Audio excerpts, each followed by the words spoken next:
Polisi ringkus suami pelaku penganiayaan terhadap istri disabilitas.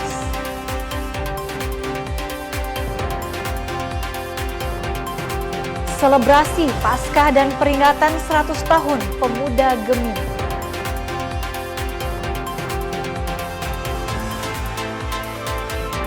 Pasar Ambua terapkan konsep berbasis budaya dan ramah lingkungan.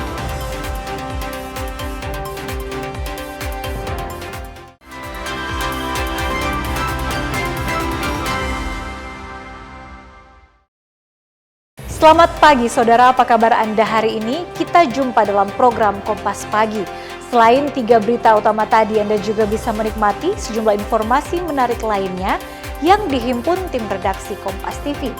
Bersama saya Irama Toy, inilah Kompas Pagi selengkapnya, hanya di Kompas TV, independen terpercaya.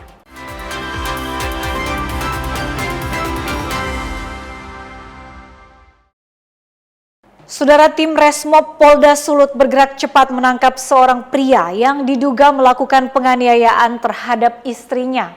Kasus kekerasan dalam rumah tangga ini menjadi perhatian publik karena korban merupakan istri pelaku yang merupakan penyandang disabilitas. Pelaku ditangkap di Kelurahan Buha pada Sabtu pekan lalu. Ini apa? Polisi membekuk MS di rumahnya perumahan Camar Kelurahan Buah, Kecamatan Mapangan, kurang dari 24 jam setelah kejadian. Motif sakit hati berujung kekerasan. Peristiwa tragis ini bermula pada Jumat 3 April 2026. Saat itu korban sedang berada di rumah bersama adiknya, tiba-tiba pelaku datang dengan kondisi emosi yang meluap. Tanpa alasan yang jelas, MS langsung melayangkan pukulan ke arah kepala istrinya hingga mengakibatkan luka lebam yang cukup parah.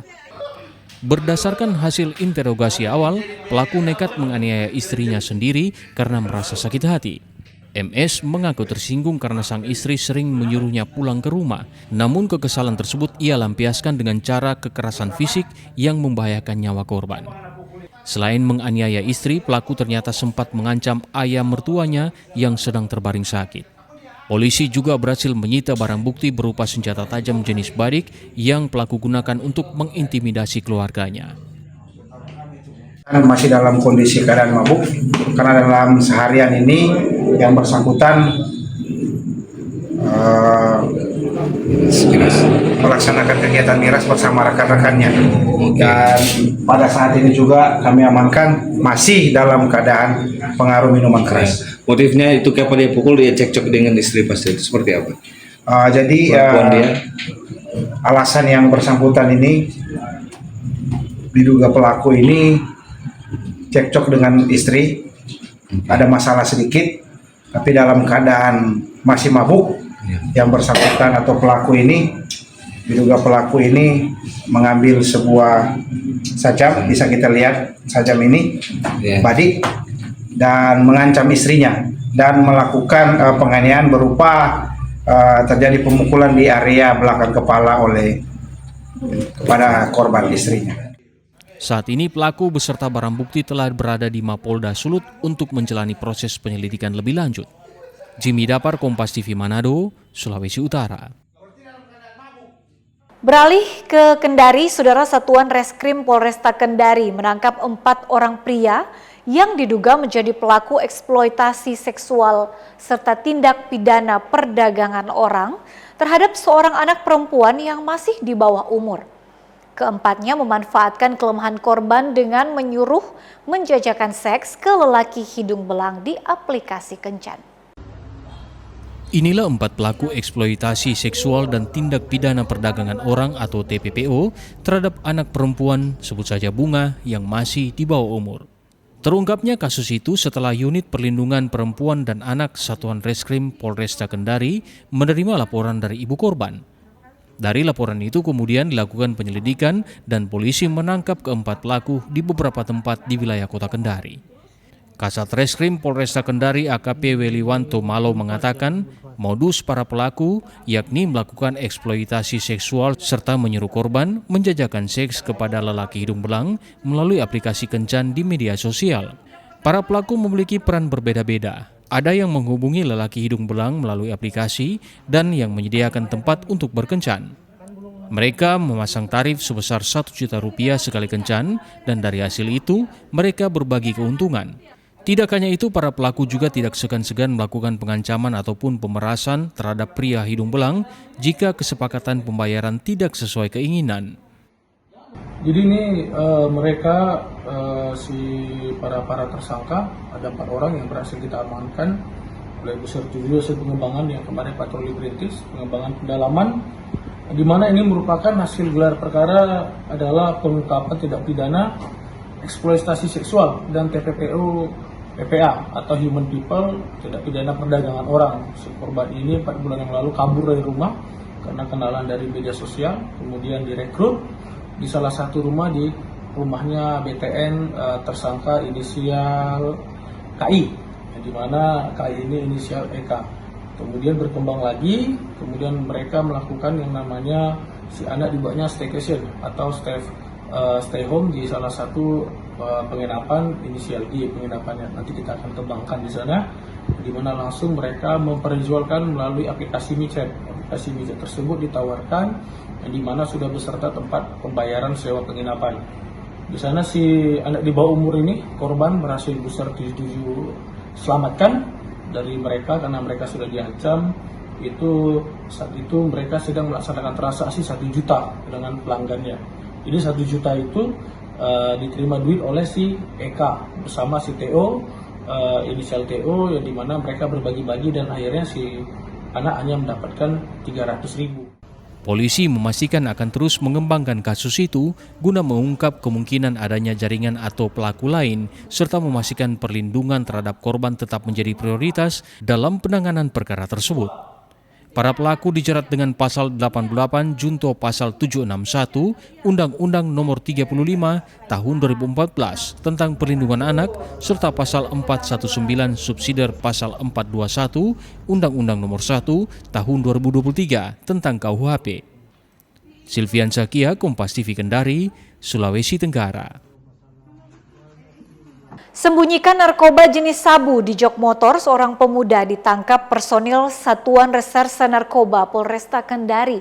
Pelaku yang merupakan warga di luar kota hendak mengedarkan sabu di kota Kendari.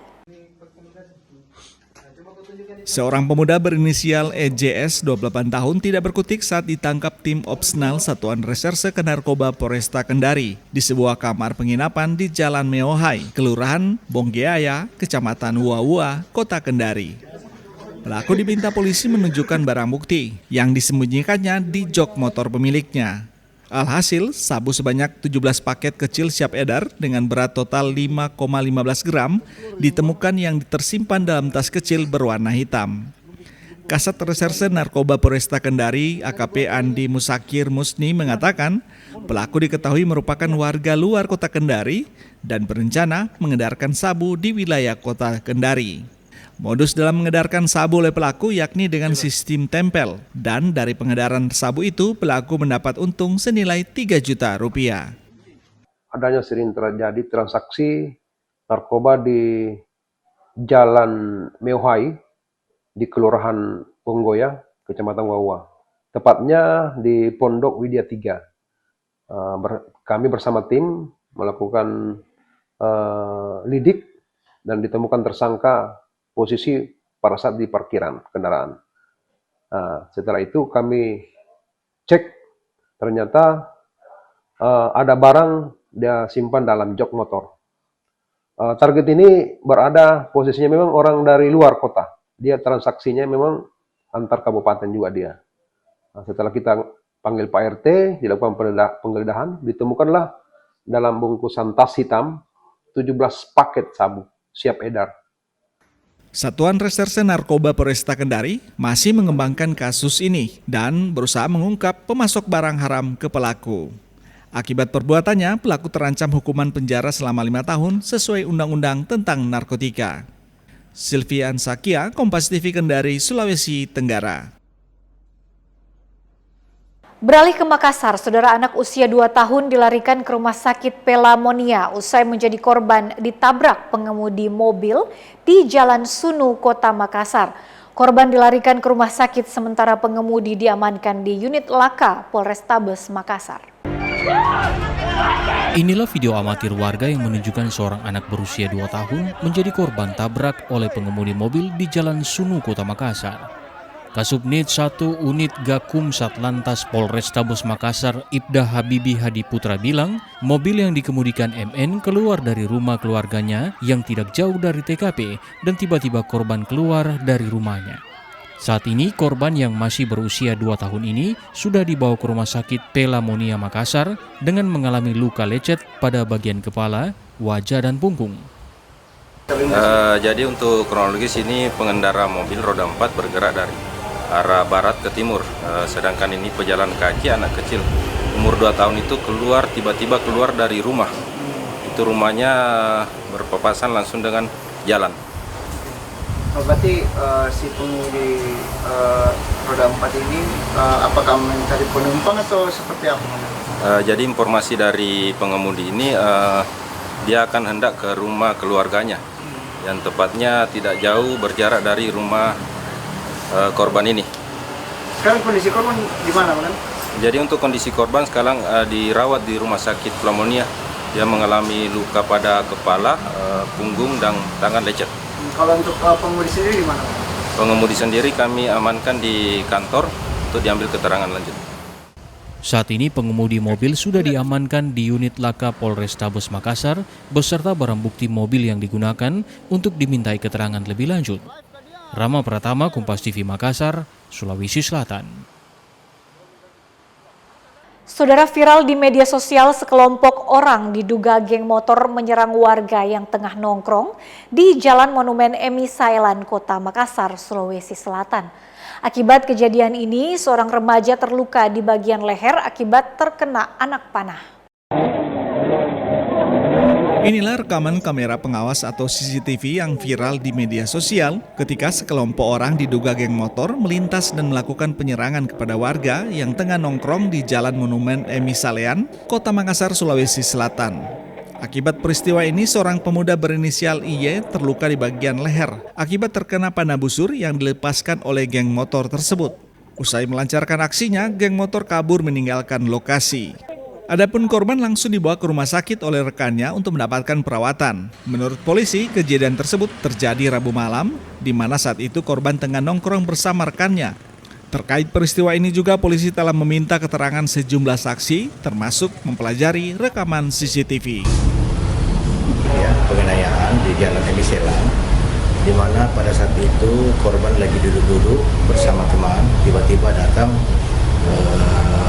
semacam geng motor ya, yang kurang lebih 10 motor berboncengan, ditegur lah langsung melemparkan anak panah dan mengenai sasaran korban. Saat ini korban sudah kami terima laporannya, dan untuk korban sudah dilakukan operasi dan sudah membaik. Dan untuk pelaku saat ini kami sementara lidik ya, semoga cepat bisa terungkap ya, karena ada beberapa saksi-saksi kita sudah interogasi dan minta keterangan. Kasus penganiayaan ini tengah diselidiki oleh Polsek Rapocini Makassar. Adapun korban tengah menjalani perawatan di Rumah Sakit Daya Kota Makassar. Arif Tirtana, Kompas TV, Makassar. Saudara, informasi selebrasi Paskah dan peringatan 100 tahun Pemuda Gemim di Manado akan kami hadirkan usai jeda.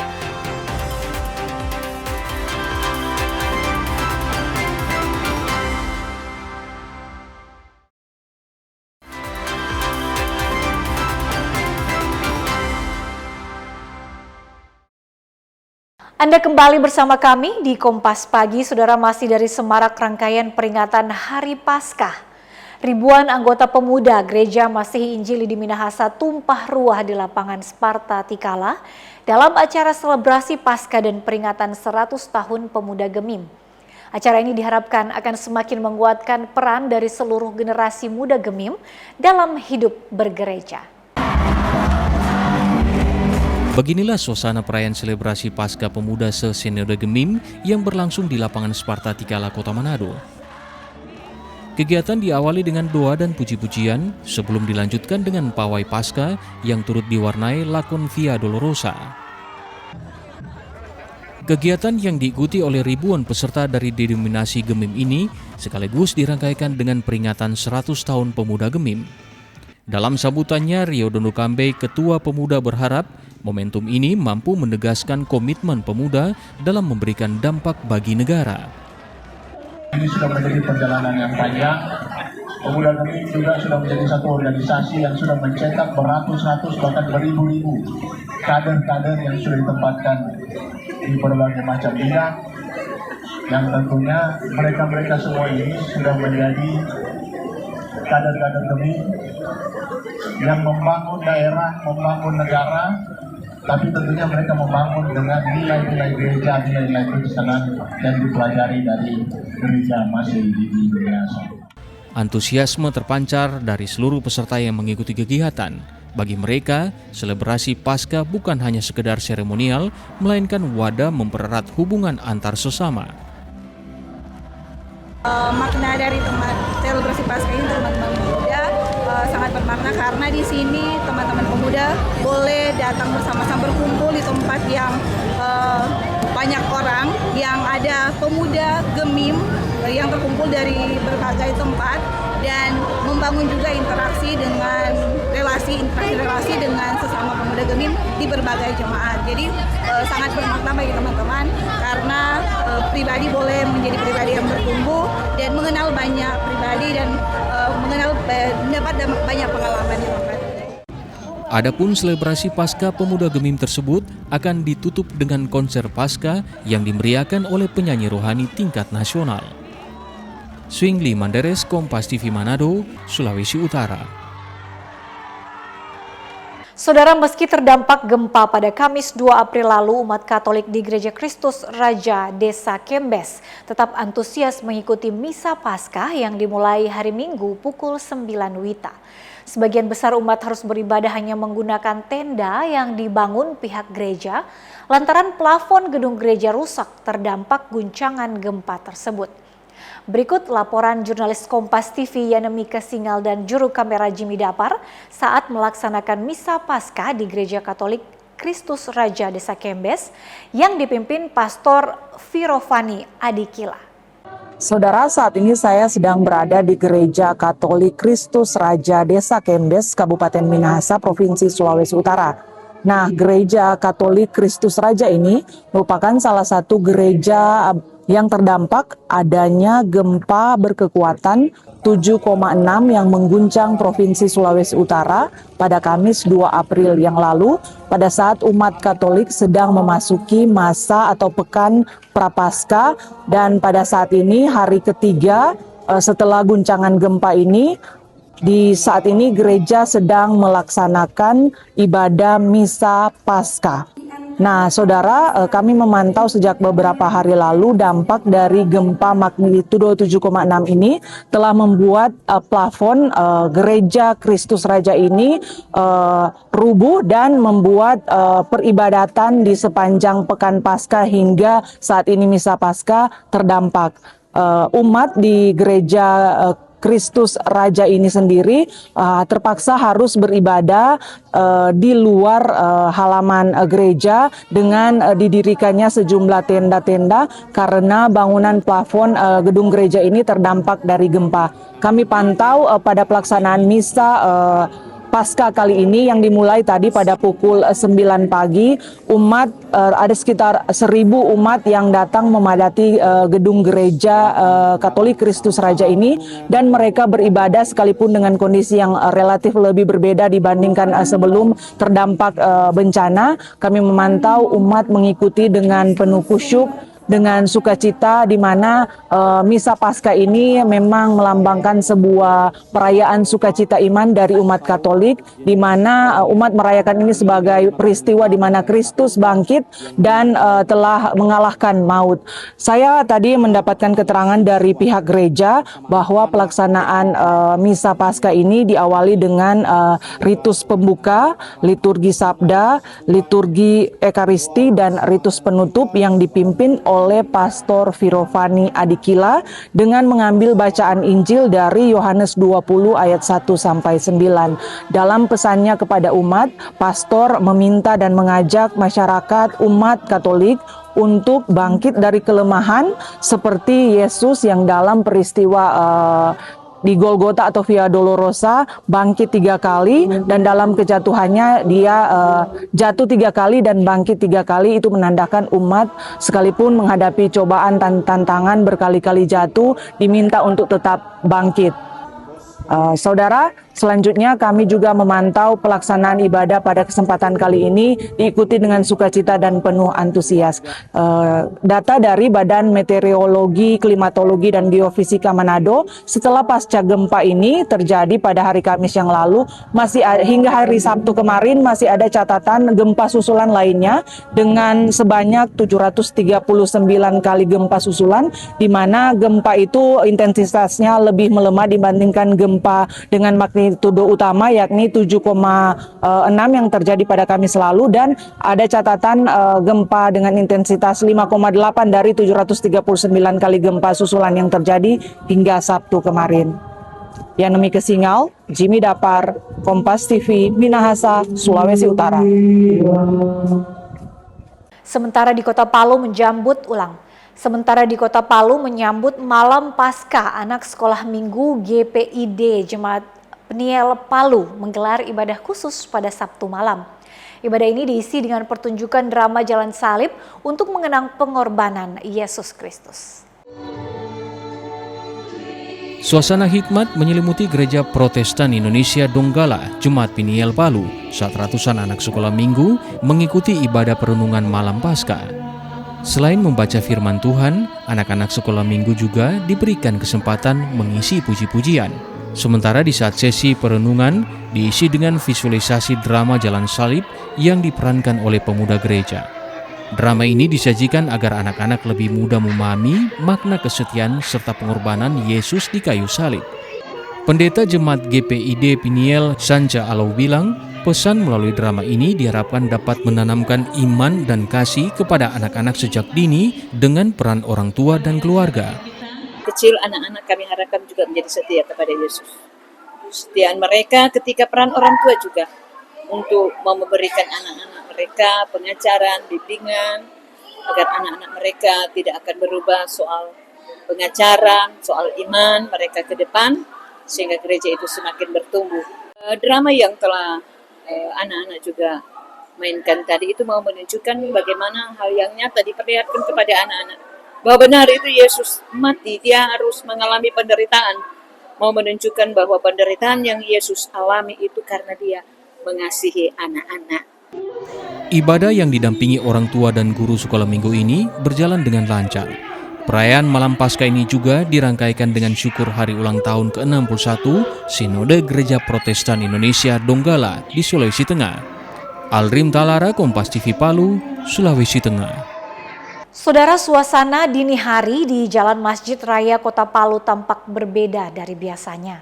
Ratusan anak sekolah minggu GKST Jemaat Immanuel berkumpul memecah keheningan dengan cahaya obor di tangan. Aksi ini menjadi bentuk refleksi atas kebangkitan Yesus Kristus sekaligus simbol kemenangan dan penebusan dosa. Sejak pukul 5 Minggu pagi, ratusan anak ini sudah memadati halaman sekolah GKST Immanuel Palu. Lokasi ini menjadi titik awal perjalanan spiritual mereka dalam prosesi pawai obor memperingati Hari Paskah. Dengan pengawalan ketat dari petugas TNI dan Polri, rombongan mulai menyusuri jalanan. Ada keunikan tersendiri dalam pawai kali ini, di mana sebagian anak-anak membawa obor bambu tradisional, sementara lainnya memegang obor dari lampu hias modern. Keceriaan semakin terasa saat lagu-lagu sekolah minggu dikumandangkan sepanjang jalan. Bagi para jemaat cilik ini, setiap langkah adalah refleksi perjalanan Yesus menuju kebangkitan. Pendeta pendamping GKST Jemaat Immanuel, Pelino Koleba menjelaskan bahwa pawai ini merupakan simbol bagi umat untuk selalu berjalan dalam terang bersama Sang Penebus. Jadi pawai obor itu menunjukkan sebuah kemenangan, ya, di mana kita orang percaya kepada Kristus, ya, kita memahami bahwa kemenangan itu telah diraih oleh Tuhan Yesus dengan kebangkitannya di antara orang mati. Jadi pawai obor ini menunjukkan bahwa ada kehidupan. Ya.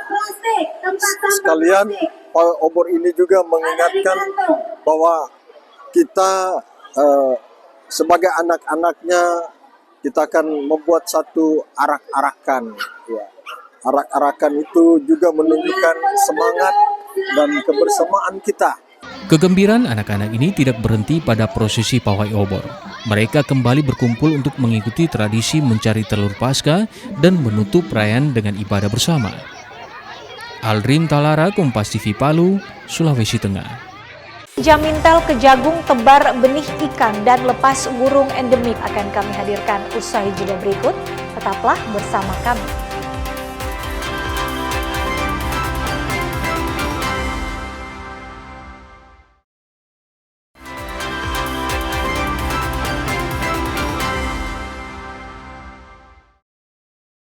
Saya Irama Toy masih menemani Anda di Kompas Pagi. Saudara, puluhan santri tempat pendidikan Al-Quran Al-Buruj Gorontalo di wisuda dalam suasana haru dan bangga.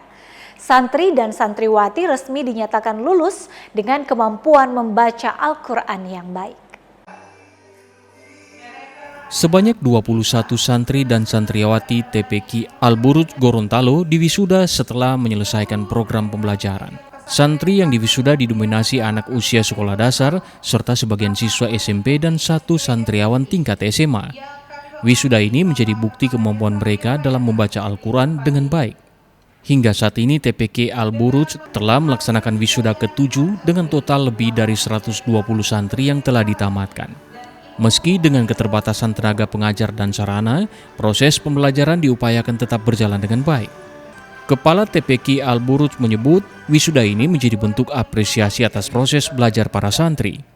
Kegiatan wisuda tahun ini memang merupakan rangkaian kegiatan tahunan kami dan tujuannya adalah untuk apresiasi kepada para santri yang memang penuh perjuangan untuk menuntut ilmu di lembaga kami. Ya, jadi kondisi kami saat ini memang berada di teras rumah untuk tempat kami kegiatan belajar mengajar. Dan yang kami libatkan sebagai guru di sini adalah orang-orang yang memang berkompeten dalam bidangnya, dan itu sudah kami ikutkan juga pelatihan-pelatihan sesuai dengan metode yang kami terapkan dalam kegiatan belajar mengajar. Suasana haru juga terlihat saat orang tua menyaksikan anak-anak mereka dinyatakan lulus dan sudah baik dalam membaca Al-Quran. Sementara pihak Kementerian Agama menilai TPQ Al-Buruj sebagai salah satu lembaga yang konsisten dalam pembinaan keagamaan. Satu indikator TPQ itu berjalan dengan baik dan lancar itu adalah adanya penyelenggaraan kegiatan belajar mengajar sampai kegiatan wisuda pada hari ini.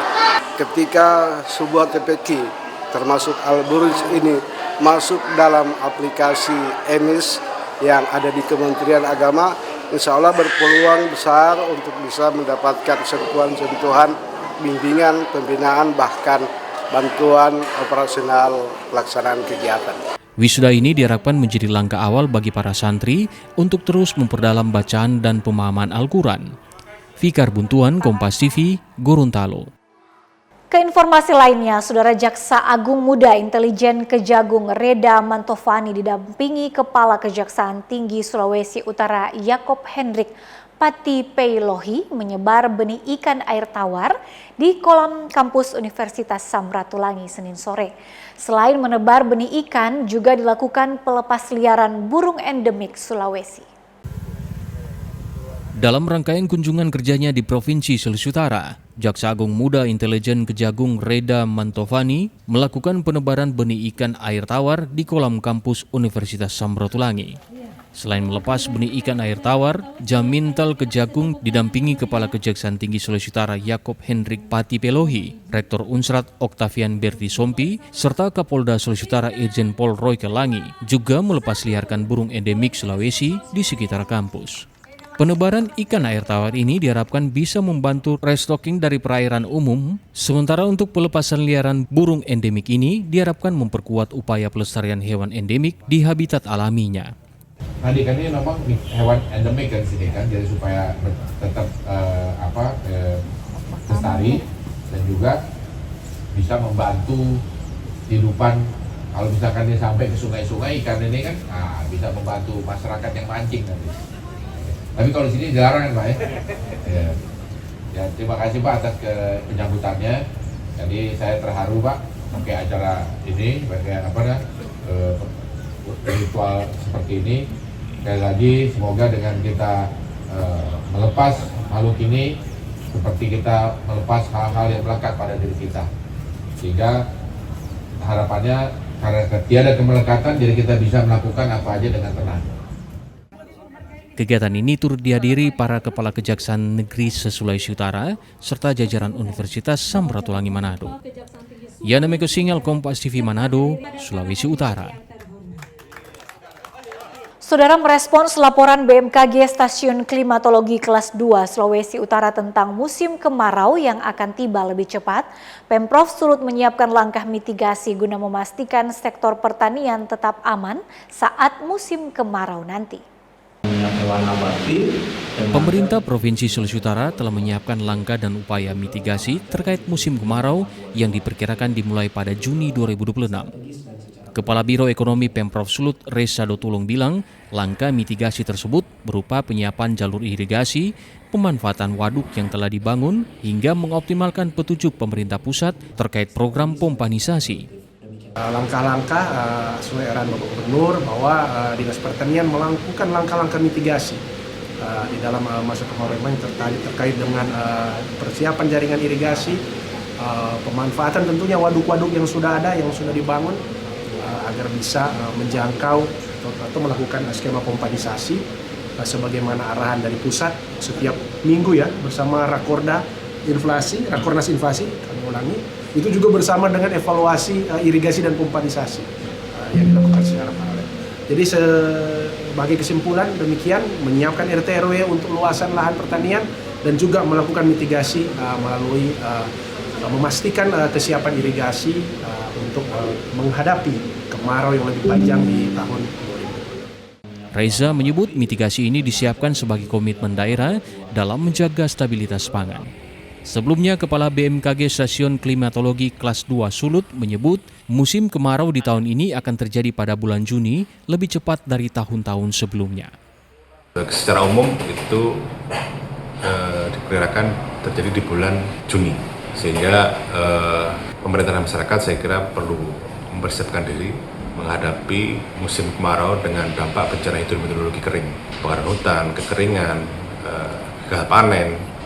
Saya kira ini perlu dipersiapkan sehingga bisa aman di tahun 2026. Aris berharap laporan yang dirilis oleh BMKG itu dapat direspon dengan bijaksana oleh seluruh pihak, terutama dalam mengantisipasi dampak yang bisa saja terjadi seperti kekeringan hingga kemungkinan gagal panen. Swingli Manderes, Kompas TV Manado, Sulawesi Utara. Saudara, fenomena El Nino diprediksi akan menurunkan curah hujan dan memicu panas berkepanjangan. Kondisi ini berpotensi mengganggu sektor pertanian konvensional yang sangat bergantung pada air hujan. Namun, petani selada hidroponik di Bone Bolango tetap menjaga produksi tanpa gangguan signifikan. Prediksi terjadinya El Nino menjadi perhatian serius di sektor pertanian. Menurunnya curah hujan dan meningkatnya suhu udara berisiko mengganggu produktivitas tanaman. Namun berbeda dengan pertanian konvensional, pada budidaya selada dengan sistem hidroponik, dampak cuaca ekstrim masih dapat dikendalikan. Sistem hidroponik tidak bergantung pada air hujan, melainkan menggunakan sirkulasi air yang telah diatur kadar pH dan nutrisinya, sehingga kondisi tanaman tetap stabil meski di tengah cuaca panas. Kepala Badan Usaha Milik Desa Talumopatu bilang, hingga saat ini produksi selada hidroponik masih berjalan normal.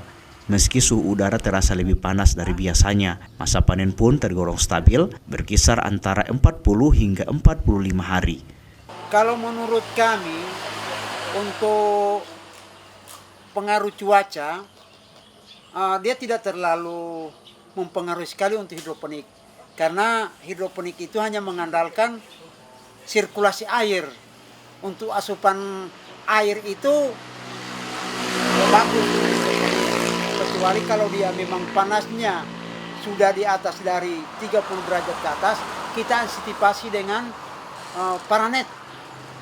Ada paranet yang ukuran 40%, 60%. Kalau seandainya dia sudah mulai sejuk, paranetnya itu kami lepas lagi. Memang kalau dia panas, siang hari itu sayur salada itu akan layu. Tetapi menjelang senja, menjelang sore, dia akan mengembang lagi. Karena ada asupan air, sirkulasi air. Hingga kini belum terdapat penurunan hasil panen maupun perubahan signifikan akibat dampak cuaca. Meski demikian, petani tetap menyiapkan langkah antisipasi untuk menghadapi kemungkinan perubahan cuaca ekstrim di masa mendatang. Fikar Buntuan, Kompas TV Gorontalo. Saudara Komando Daerah Angkatan Laut Kodaeral 8 bersama Persatuan Olahraga Selam Seluruh Indonesia POSI Sulut menggelar kegiatan fun diving bersama jurnalis di Pantai Malalayang, Kota Manado. Selain untuk memperkenalkan keindahan bawah laut Pantai Malalayang, kegiatan ini juga untuk upaya mempererat silaturahmi. Pantai Malalayang yang merupakan destinasi wisata yang ramai dikunjungi warga tak sekedar menjadi tempat bersantai untuk menikmati pemandangan pantai, namun terkenal memiliki pesona keindahan bawah laut. Sabtu akhir pekan lalu sejumlah jurnalis berkesempatan menikmati pesona bawah laut Pantai Malalayang. Dalam kegiatan yang diinisiasi Kodaeral 8 dan Persatuan Olahraga Selam Seluruh Indonesia atau POSI Sulut dan komunitas selam di Kota Manado. Diawali dengan briefing dari pelatih selam bersertifikasi, seluruh peserta fun diving diarahkan untuk memahami petunjuk dasar menyelam sehingga bisa menikmati fun diving yang aman. Momen fun diving ini disambut antusias peserta yang terlihat menikmati petualangan menyelam hingga di kedalaman 8 meter dengan masing-masing guide yang mendampingi. Apalagi saat rombongan diajak menyaksikan beberapa spot transplantasi terumbu karang yang cantik yang tumbuh baik di area konservasi Pantai Malalayang. Sesi mengabadikan gambar dan video dengan keindahan terumbu karang serta ikan beragam jenis menjadi momen menyenangkan yang ditunggu setiap peserta fun diving. Dokumentasi ini sekaligus sebagai kenang-kenangan pernah menyelam di Pantai Malalayang yang mempesona. Kegiatan ini diharapkan menjadi ajang memperkenalkan keindahan bawah laut di Sulawesi Utara, sekaligus ajang silaturahmi bersama awak media. Kita melaksanakan acara kegiatan bersama awak media. Kita sebut kegiatan ini fun diving, kerjasama antara Kodaeral 8 dengan POSI Sulut. Jadi kita mengundang awak media untuk melaksanakan kegiatan bersama yang berupa fun diving. Tujuannya adalah untuk menjalin silaturahmi antara Kodaeral 8 dengan POSI, otomatis dengan awak media. Jadi agar terjalin silaturahmi yang bagus, yang baik dalam kita bersama-sama menjaga kondusivitas keamanan di daerah Sulut ini. Di sini kita memilih spot diving yaitu di Pantai Malalayang. Di Pantai Malalayang ini kita menyelam di kedalaman kurang lebih 7 meter. Dan di Malalayang ini merupakan spot transplantasi karang. Dari di mana spot-spot yang ada di Malalayang ini, seperti yang kita lihat tadi itu ada dari komunitas-komunitas pencinta laut. Kegiatan fun diving ini pun turut mengkampanyekan program Indonesia Asri yang diserukan Presiden Prabowo Subianto untuk menciptakan kebersihan lingkungan termasuk di areal ekosistem laut Indonesia. Yana Mega Singal, Kompas TV Manado, Sulawesi Utara. Saudara, kemeriahan mewarnai Kabupaten Sigi pada Sabtu malam saat warga merayakan Festival Tapa Gogoso. Dalam festival ini pengunjung disuguhkan demo memasak secara massal kuliner khas Gogoso yang menjadi khas daerah itu. Ruas Jalan Poros Katarindau Kabupaten Sigi dipadati pengunjung Sabtu malam 4 April 2026. Warga antusias menyaksikan perayaan Festival Tapa Gogoso. Festival tahunan ini sangat meriah, terbukti mampu menyedot perhatian masyarakat luas. 1000 buah gogoso dimasak dibagikan secara gratis kepada warga yang datang. Bupati Sigi Muhammad Rizal Injanai bilang, festival ini menjadi ajang promosi untuk memperkenalkan kuliner khas yang biasa disajikan saat hari raya Lebaran. Ya, ini yang menu yang paling favorit di kala Lebaran untuk masyarakat kami yang ada di Kabupaten Sigi khususnya di sini dan seluruh wilayah di Kabupaten Sigi ini paling khas. Apalagi yang gogos, yang beras ketan hitam, itu paling favorit. Sementara itu, Kepala Kantor Kementerian Agama Kabupaten Sigi, Lutfi Yunus menambahkan, kegiatan ini juga menjadi sarana silaturahmi bagi warga Sigi maupun pengunjung dari luar daerah. Pertama adalah mengeratkan silaturahmi. Yang kedua, mempertahankan budaya lokal bahwa gogoso ini adalah makanan tradisi masyarakat Kaili setiap Lebaran. Selanjutnya untuk meningkatkan UMKM masyarakat kita yang rata-rata adalah pedagang makanan khususnya gogoso. Gogoso merupakan kuliner berbahan dasar beras ketan yang dibungkus dengan daun pisang. Di festival ini proses memasaknya cukup unik, yakni dibakar menggunakan sabut kelapa yang dijejer di sepanjang pinggiran jalan. Para pengunjung dapat menikmati gogoso secara langsung di lokasi ataupun dibawa pulang untuk disantap bersama lauk pauk lainnya. Bagi warga Kota Rindau, gogoso telah menjadi tradisi turun-temurun untuk memperingati Lebaran. Setiap rumah dipastikan menyajikan kudapan ini untuk menyambut tamu yang datang bersilaturahmi. Aldrim Talara, Kompas TV Sigi, Sulawesi Tengah. Saudara jangan kemana-mana, usai jeda kami akan hadirkan informasi Pasar Ambua terapkan konsep berbasis budaya dan ramah lingkungan.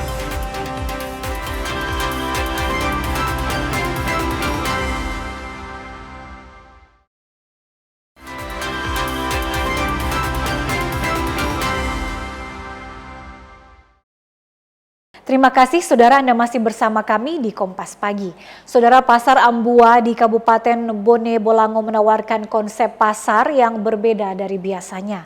Pasar ini menggabungkan aktivitas jual beli dengan seni, budaya, dan gerakan lingkungan dalam satu ruang. Suasana Pasar Ambuawa di Desa Huntu Selatan, Kecamatan Bolango Selatan terlihat berbeda dari pasar pada umumnya. Pengunjung tidak hanya berbelanja tetapi juga menikmati berbagai pertunjukan seni dan kegiatan budaya. Beragam makanan tradisional disajikan dengan bahan dari hasil pertanian lokal. Menariknya, seluruh produk dikemas menggunakan bahan ramah lingkungan sebagai bagian dari kampanye mengurangi sampah plastik. Pasar ini digagas sejak tahun 2018 oleh kelompok seni di Gorontalo. Pengelola menyebut pasar ini menjadi upaya menjaga tradisi sekaligus mendorong kesadaran sosial dan lingkungan. Tapi juga bukan yang pertama sih pakai selain uang transaksi. Ada pasar yang sama juga, berkonsep sama, pasar seni, adanya di luar, di Gorontalo, yaitu pasar Papringan.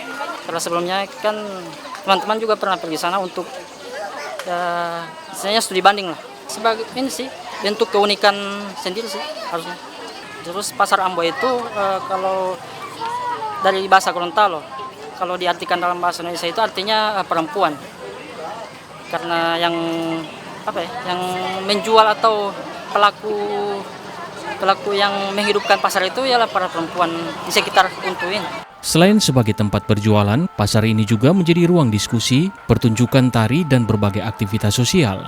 Transaksi di pasar ini juga terbilang unik, menggunakan batok kelapa sebagai alat tukar dengan nilai Rp6.000 per batok. Salah satu pengunjung menyebut, pasar ini menjadi ruang yang memadukan seni dan kehidupan masyarakat dalam satu tempat. Yang menjadi daya tarik adalah ada sebuah simbiosis sebenarnya sih antara pasar tradisional dan seni itu sendiri. Kan ini kan banyak seniman ya. Kan kalau pasar itu adalah sebagian dari kritik dari ternyata banyak yang kita temui di luar, kayak mal-mal itu nggak menjual yang apa yang kita inginkan gitu. Sekarang kan itu sebagai kritik untuk masyarakat bawah gitu. Ternyata banyak makanan tradisional yang kita bisa dapatkan di sini gitu daripada di luar. Dan ini kan juga bagian dari perlawanan apa terhadap, contoh ini kan nggak ada sampah-sampah plastik, yang jualan itu pakai piring segala macem gitu. Pengunjung juga dihimbau untuk tidak membawa plastik sekali pakai saat berkunjung. Pasar Ambua pun menjadi ruang bagi masyarakat untuk berkumpul, berkarya, dan menjaga lingkungan secara bersama. Fikar Buntuan, Kompas TV, Gorontalo. Saudara, sebuah destinasi wisata bahari di Gorontalo menawarkan keindahan pantai karang hingga pesona bawah laut yang memikat. Oluhuta Paradise kini menjadi destinasi pilihan favorit wisatawan untuk berlibur. Wisata Oluhuta Paradise merupakan salah satu destinasi pantai yang terletak di Desa Oluhuta, Kecamatan Kabilaboni, Kabupaten Bone Bolango. Tempat ini menawarkan panorama pantai karang yang eksotis dipadukan dengan keindahan bawah laut yang masih alami. Di lokasi ini pengunjung dapat menikmati berbagai aktivitas menarik seperti snorkeling untuk melihat terumbu karang dan ikan-ikan kecil yang berwarna-warni. Selain itu, wisatawan juga bisa berkemah atau camping di area yang telah disediakan. Akses menuju lokasi wisata ini terbilang mudah. Dari pusat kota Gorontalo, pengunjung hanya membutuhkan waktu sekitar 30 menit perjalanan untuk tiba di lokasi. Akses menuju lokasi ini Anda bisa menyewa perahu nelayan atau juga bisa berjalan kaki sejauh kurang lebih 1 km. Dengan harga tiket masuk yang sangat terjangkau, yakni hanya Rp5.000 per orang, sedangkan untuk camping dan snorkeling sebesar Rp10.000. Akhir-akhir ini kan setelah libur panjang, jadi beberapa hari kesana ini ramai terus. Kalau per hari dia lebih dari 100 lah ada. Untuk camping dia dengan snorkeling dia registrasi sama di 10.000. Kalau cuma datang berkunjung cuma 5.000 per orang. Kelebihannya mungkin salah satunya di sini DP tarif tergolong murah ya, dan kamar mandi gratis juga. Terumbu karangnya juga masih bagus, terawat. Dengan DP ikan-ikan juga masih banyak populasinya. Sementara itu, salah satu pengunjung mengatakan dirinya memilih tempat ini karena wisata Huta Paradise masih alami, terutama terumbu karangnya serta tempatnya tenang untuk camping. Balis, kenapa memilih tempat ini untuk melakukan free dive? Karena karangnya bagus, terus airnya jernih, terus kita bisa bermalam di sini dengan menggunakan tenda. Jadi kayak satu kali untuk camping gitu. Memang sering kemari? Iya, hampir setiap minggu. Kalau tidak musim ombak sih. Di sini yang menarik apa sih? Karangnya sama akses untuk ke kamar mandi juga gampang. Terus banyak orang kan, jadi kalau kita menyelam itu kayak nggak takut ada bahaya untuk atau. Tarif sendiri bagaimana? Oh, kalau tarif sih murah di sini, terjangkau. Pengelola juga telah menyediakan sejumlah fasilitas pendukung seperti kamar mandi, kantin, hingga penyewaan alat snorkeling dan perlengkapan camping. Agus Tiar, Kompas TV, Gorontalo. Saudara, informasi tadi menutup perjumpaan kita dalam program Kompas Pagi. Saya Irama Toy bersama kru yang bertugas mengucapkan terima kasih atas kebersamaan Anda. Tetap saksikan rangkaian program berita di Kompas TV, independen, terpercaya.